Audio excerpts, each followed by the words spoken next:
Hello, everybody, and welcome back to Rent Free with Mackenzie Davis. I'm exhausted this week. I honestly have no idea how long this episode is going to go. I feel like when I am tired, it is either I can't form a sentence or it is Yap City. So we'll see what this ends up being. I also was looking at the videos that I had posted on my channel and just recognizing that I never advertised the video aspect of this podcast. So if you are a audio listener, know that there is a video option on YouTube.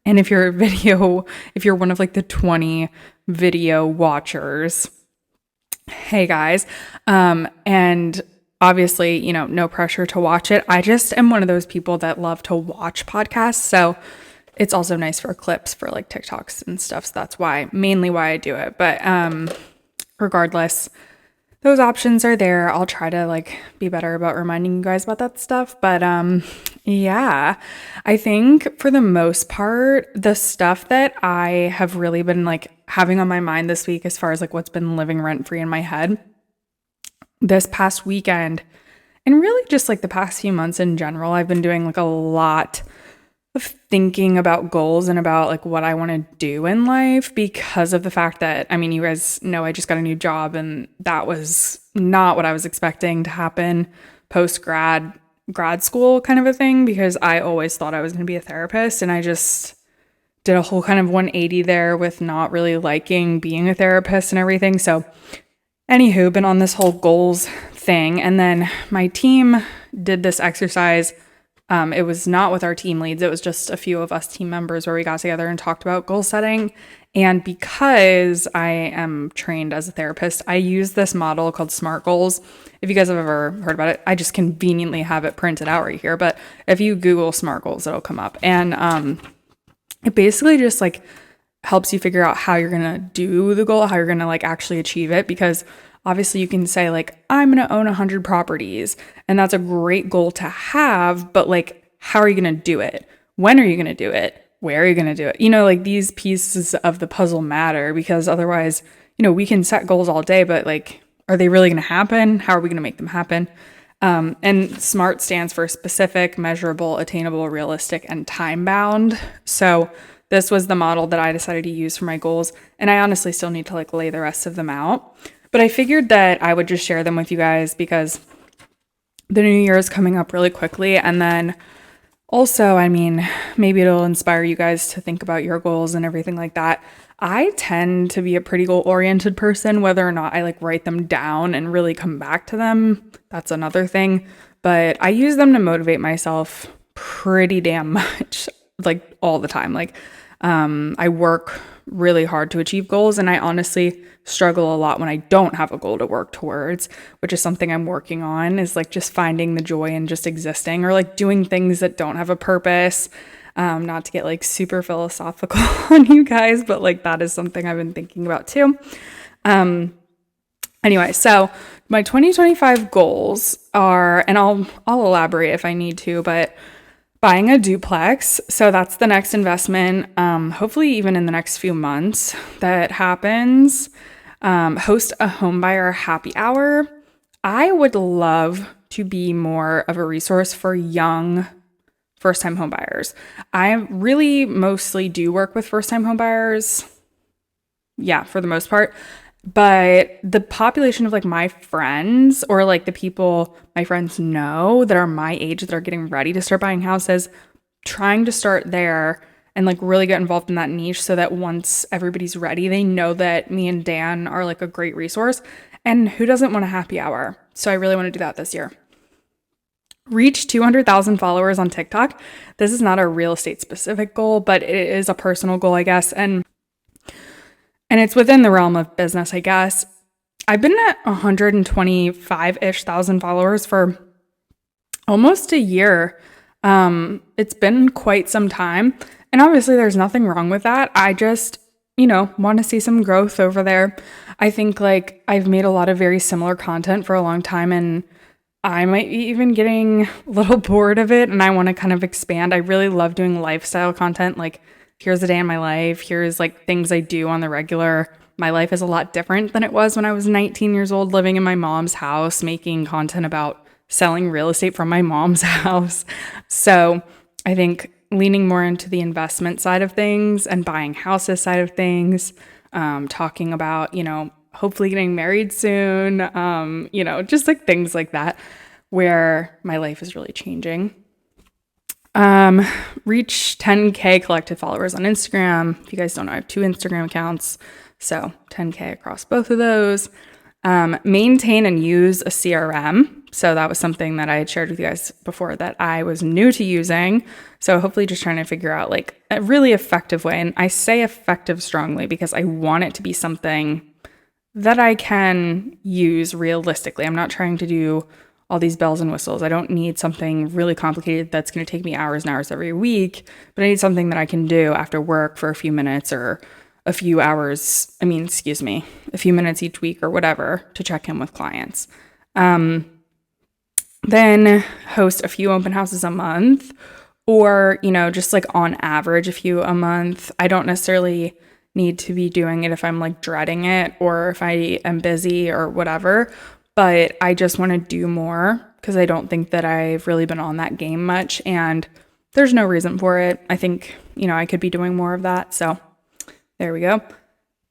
And then this is probably the biggest one is sell 12 houses next year. So if, there's 12 months in a year, sell 12 houses, that's about 1 a month. I said 12 houses for the year, not sell 1 house a month because I think it's too much pressure to do 1 house a month, especially because like some months your closing gets pushed back a little bit and then you'll like sell 3 houses in 1 month and then none the next. And I don't want to be like, well, damn, I missed my goal just because like that happens.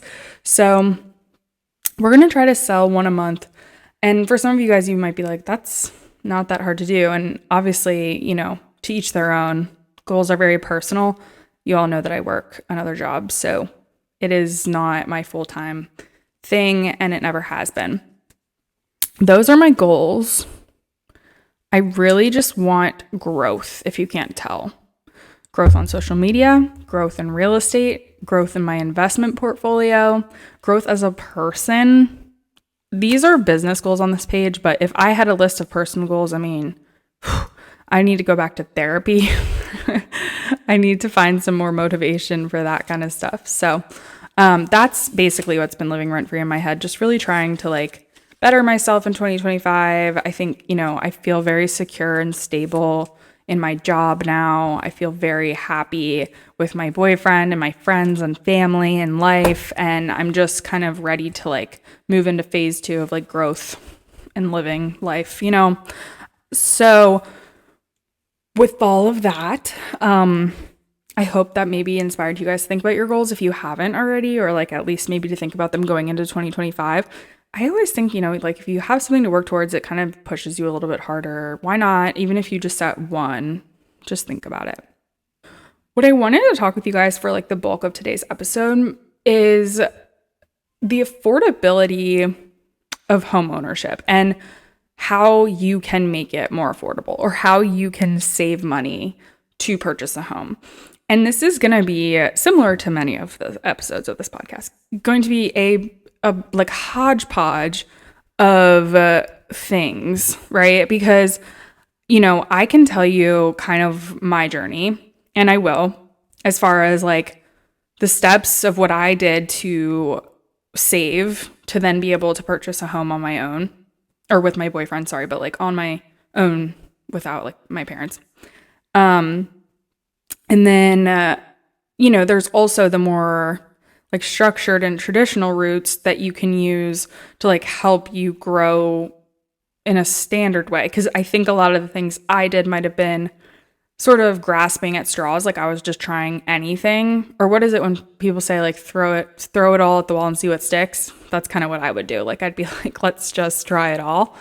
And I'll get into what I mean by that, but I think there's a lot of different perspectives and ways you can go about it, and there's no really wrong way to do it. It's just a matter of having the information and the education about how to save money and how to invest money and grow it, and working with the right people and all of that stuff. So I really am of the mindset that the more people we can educate on this, the better. everyone deserves to own a home. I think that is very true. And I hope that in my lifetime, I see that that is a possibility for people. So I'm doing my part to work towards that. And I guess like with the best place to start is kind of just to tell you guys like the way that I did things.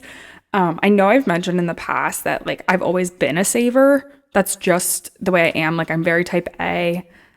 When I got my first job, I think like my first like job was babysitting. And then like I was hired as an employee at a deli when I was 14. When I first started working, my mindset was always to save 50% of my paychecks. And this is when I was like 13, 14 years old. So obviously at this point in my life, I didn't have like bills to pay. I was probably responsible for more than a traditional 13, 14-year-old would be at that time in life. Like I paid for my sports growing up, and then like my parents were divorced. And so there were just certain things that I paid for, but like I was not paying the mortgage. I was not paying for my food. I was not paying for like those things at that age. So I was able to save that much money is what I'm trying to say. And that was obviously a blessing because by the time I was like 16, I was able to like buy my own car. And, I think you guys have heard this all before, but what I'm trying to say is that I had a good like foundation of money that I had saved, and also a good habit of saving money. And I really like valued that I did that at such a young age because it taught me like that feeling of having money saved and how like nice it is to do that for yourself. Because as I got older and I wasn't able to save as much money, I was always kind of like, oh man, like I really wish I could save more, and I kind of had that like in the back of my mind. But the other things that I was able to do were, as I was, kind of getting more into the real estate space and making more money, I was like, wait a second. My whole life, I've just kind of had like this little nest egg in my savings account and just like sits there. But now I'm making like what I had in my savings account in like one check. So what do I do with this money to make sure that it is, not just sitting there? And this is where those things come in, where you can really make your money work for you. And so you have a lot of options in terms of where you're putting your money even. And I had no freaking idea about this. And I don't think that I would have until I had went to a financial planner, which is another resource that like I had no idea existed for completely free. Now, of course, they make their money somehow, right? Like they're not just doing this for free for you.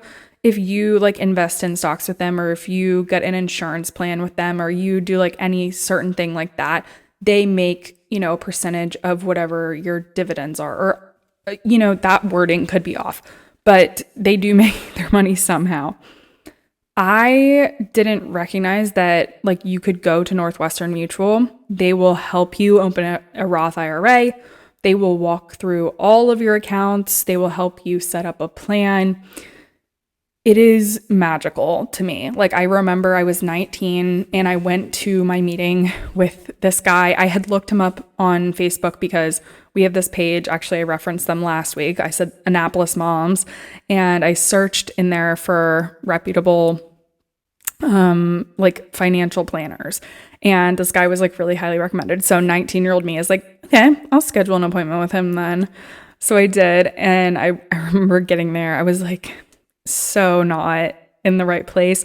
And I go inside and, everybody's like so professional and they're like totally looking at me like I'm crazy because I'm a teenager standing there for this financial planning meeting. And I came so prepared. I had my folder with my tax documents, with all my pay stubs and my money and all these things and my student documents and stuff. And I was like, here's literally everything you could possibly need about my financial standing. Take whatever you need. I'm an open book. I'll tell you anything you want to know, but please help me because I have no idea what to do with this money, but I want it to make more money. And so that was the start of me learning how to like invest and how to do things like that. And I still to this day, 4 years later, work with the same financial planner. He's really great and has helped me through every journey that I've been on, whether it was through grad school, undergrad, working now, when I was just a realtor, and now I'm a salaried employee with also real estate income and then social media income. And he does all of it. And I'm only opening my phone because I have some notes on things that I wanted to make sure to bring up with you guys. But Northwestern Mutual is a nationwide company, and that's why I especially bring it up, because you guys could use them too, right? And people have their thoughts about them and about the credibility of the company and whatnot, but I'm literally just speaking from experience. 4 years, I have not had a poor experience once. I really like them, and everything that they've done for me has been great. So, everybody's Billy Bob, Joe, uncle, or whatever is saying negative things. This is just my 2 cents. I have literally no affiliation with them besides the fact that they have my money in their account.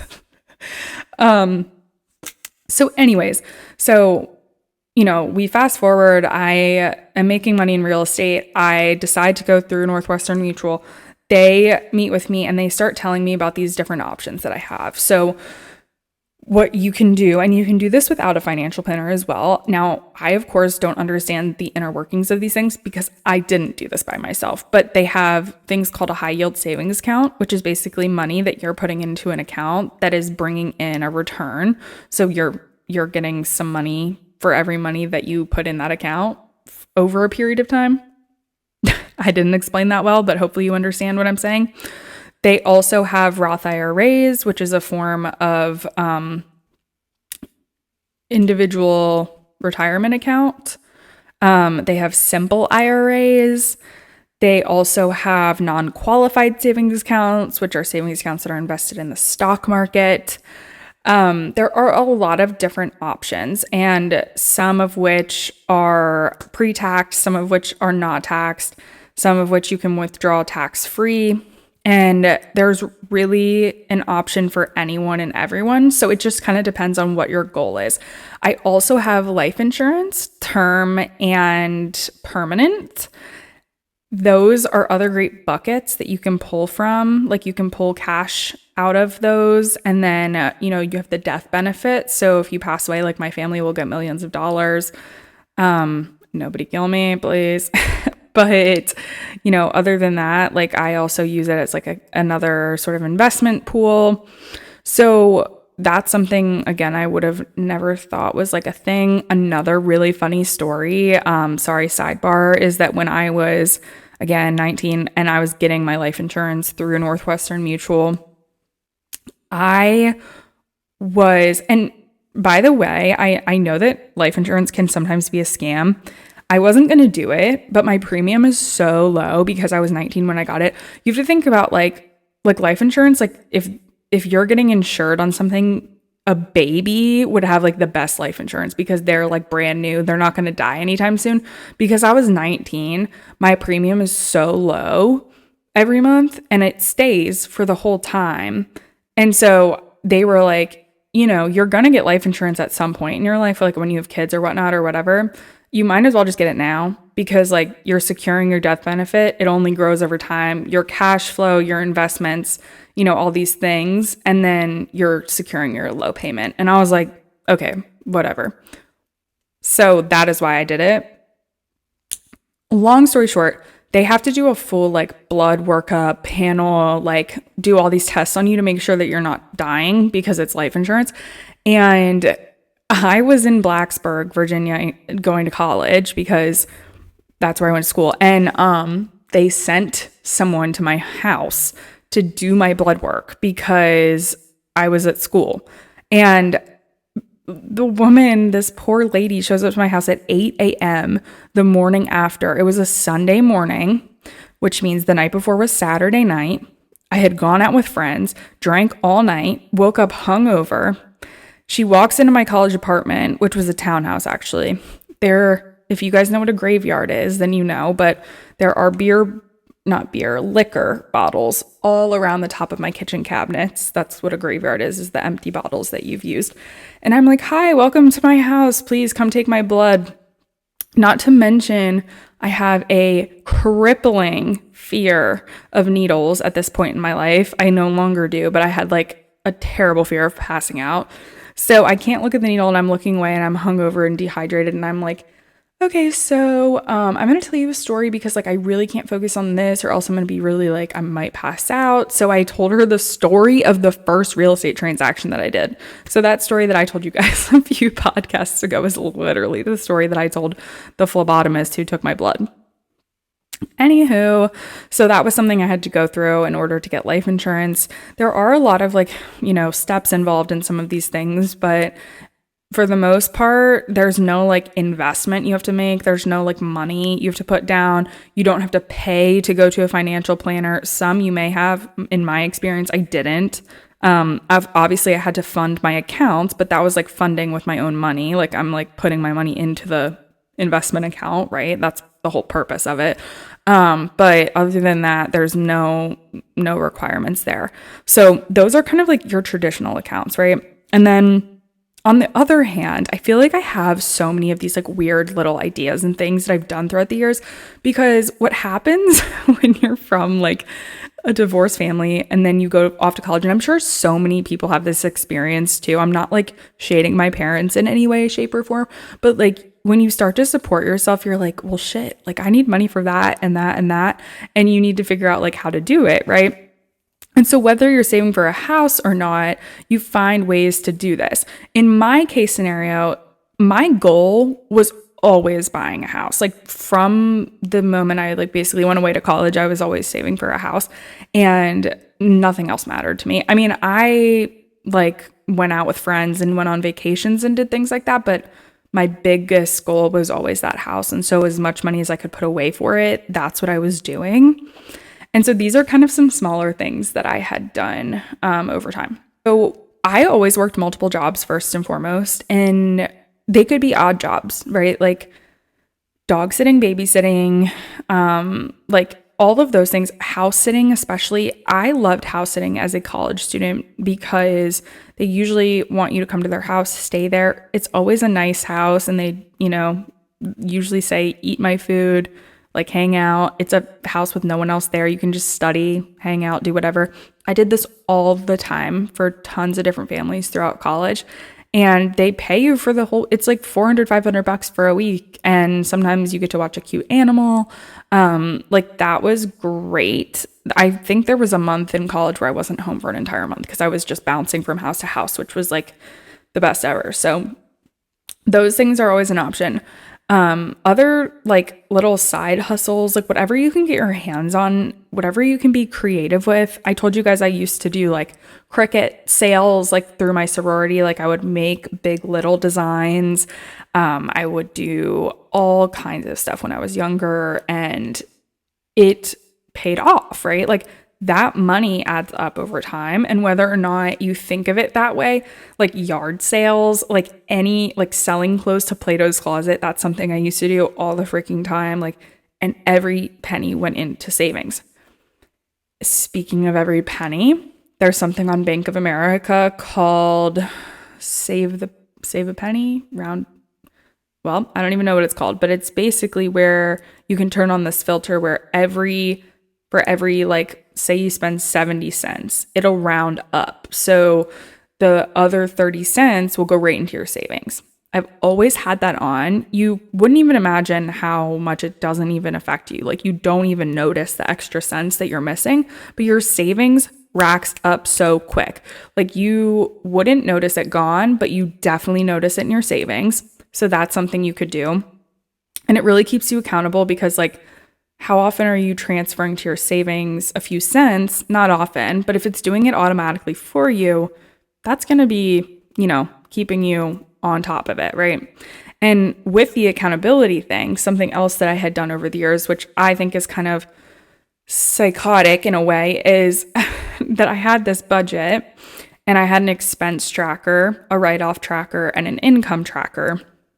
And for 2 years, I tracked every single penny that left my bank account, every single penny that went in, and anything that I could write off. And, I honestly still do this to a level because I think it's really important to track your spending and to track the money coming in and going out of your bank account, because of the fact that if you don't, you're just going in blind. Like, you have no idea what your spending habits are like. It's so easy to spend way more than you think you're spending, to, just turn a blind eye and just let things go for way too long. And I've definitely fallen victim to that, of course, but holding yourself accountable again, just making sure that you are on top of it. I'm not saying you have to go through every single transaction like I did, but when I knew I was buying a house, I literally cracked down and I was like, you are going through every transaction, because that's how much it mattered to me. I was like, I'm gonna do this. So we talked about the roundup on Bank of America.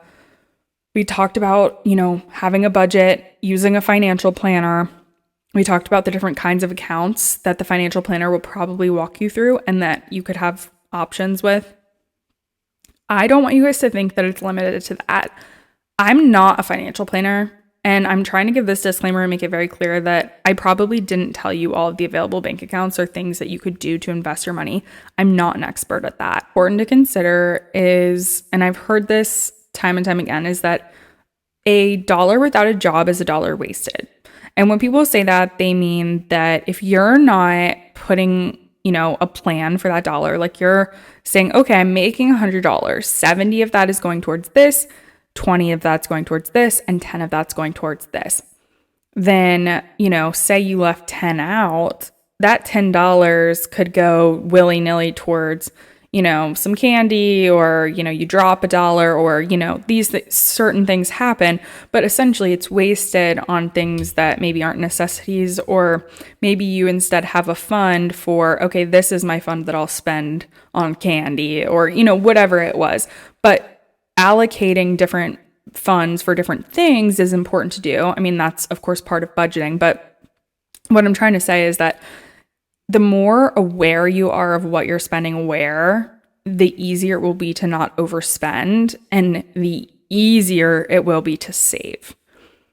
The last thing I'll say about like kind of weird extraneous ways to save money or to make money is utilize like every last penny, like everything that you can think of, any opportunity that you have to find credit card rewards, bonus points, anything like that, take advantage of. Okay. I have 3 credit cards. I have a terrific credit score. I love credit. So that's one thing that I'm pretty good at. And I think it's fantastic to use rewards. I use each credit card specifically for something different that caters to the specific type of credit card. For example, like my travel rewards card is gas, any travel expenses like, car maintenance, airfare, those sorts of things, all that goes on travel rewards. And then I have an unlimited cash, and then I have a cash rewards. Unlimited rewards is like anything and everything because it has the highest limit. So there's different things for different ones. I try to take the maximum advantage of the points that I get in that way. And that helps me, and did help me when I was trying to save for this house that I currently am sitting in right now.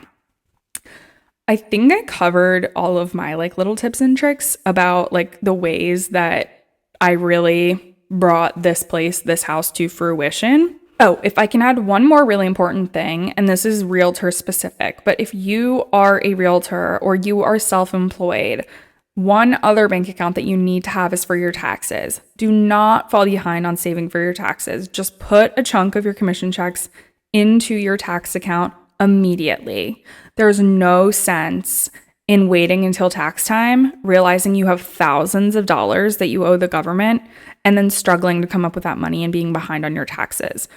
I think that is probably more important than even investing your money, okay? So that, to be clear, is like the most important point of all of this. I only say that because you get such a large commission check. That doesn't mean go invest the entire thing. Please take care of like your necessary taxes first, and then take care of your investments. I want to say this part probably should have gone first, but it's okay. I think that regardless of what situation you're in, there are like ways to make home buying work.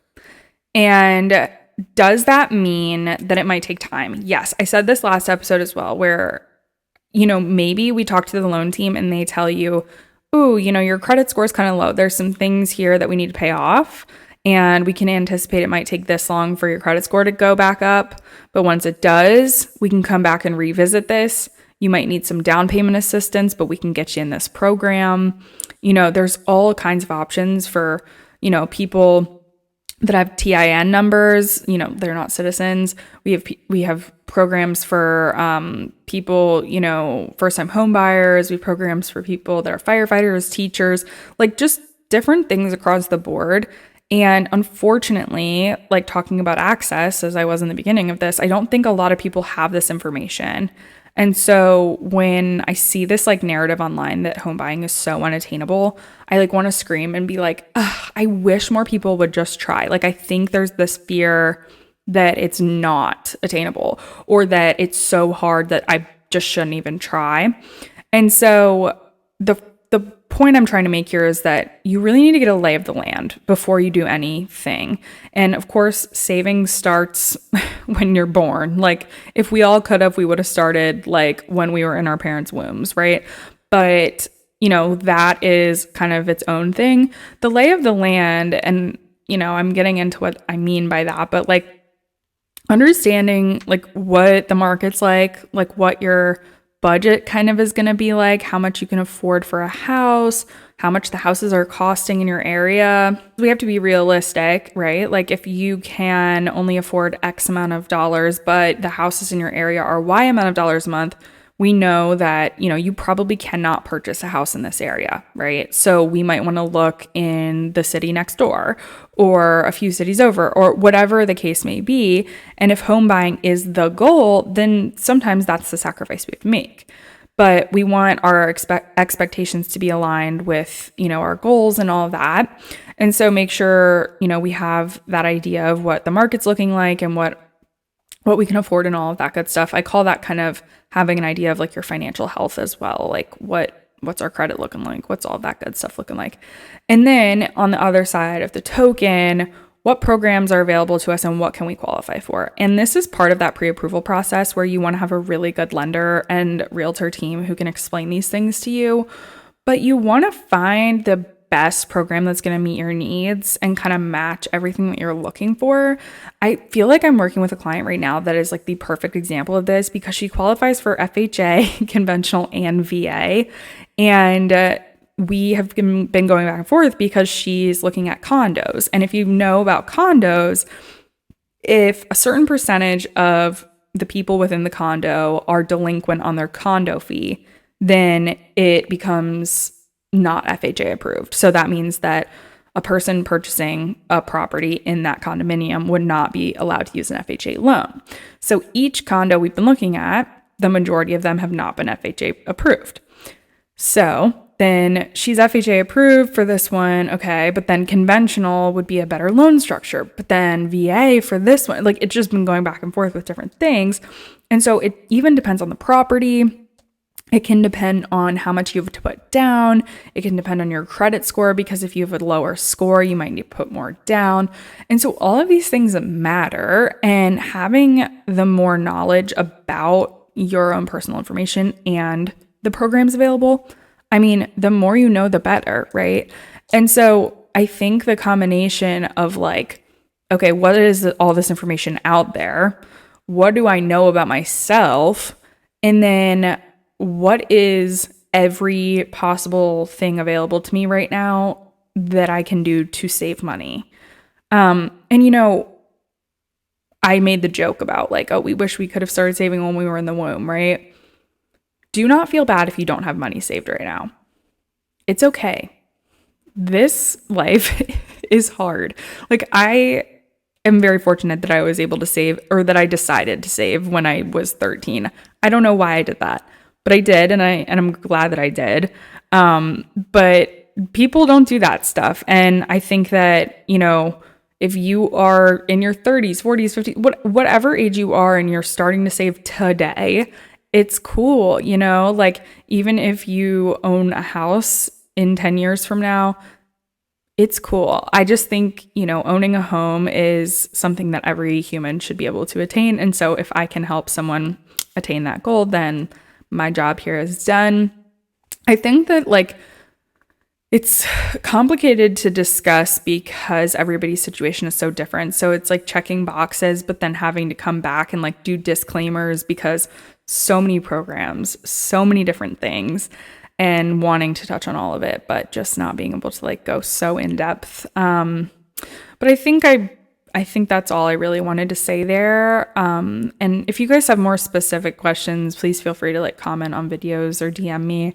I know you guys know, but it's hard for me to get back to all of your DMs. So please be patient there. But I love you all very much. I'm going to open up the questions and see what we got this week. This week, someone asked, do you have any clever ways of letting buyers know that the seller is offering commission?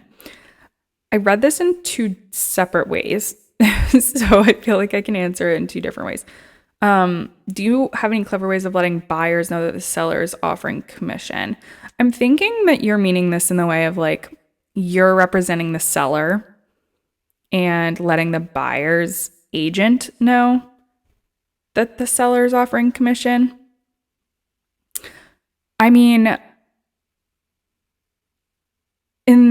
even so, I'm a little bit confused because at least the way we've been doing things here, for example, if I reach out to the listing agent and ask, they either say the seller is not offering commission, the seller will consider in the offer, or they say the seller is offering 2.5% or 2% or whatever.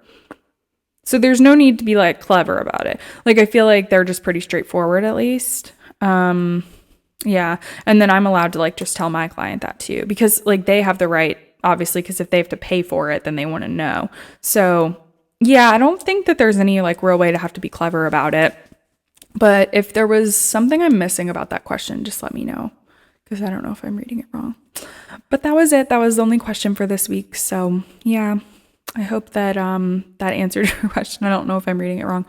But anyways, I love you guys very much. Sorry I'm always dressed so bummy. I was thinking about that too earlier, and I was like, should I apologize? No, I'm not going to apologize, because I hope you guys are dressed bummy too. But yeah, I get home from work and I'm get me in something comfortable, and that's what we're doing. So anyway, I love you all very much. I hope you have a good weekend. Have a good rest of your Friday, and I will see you guys next Friday. Bye.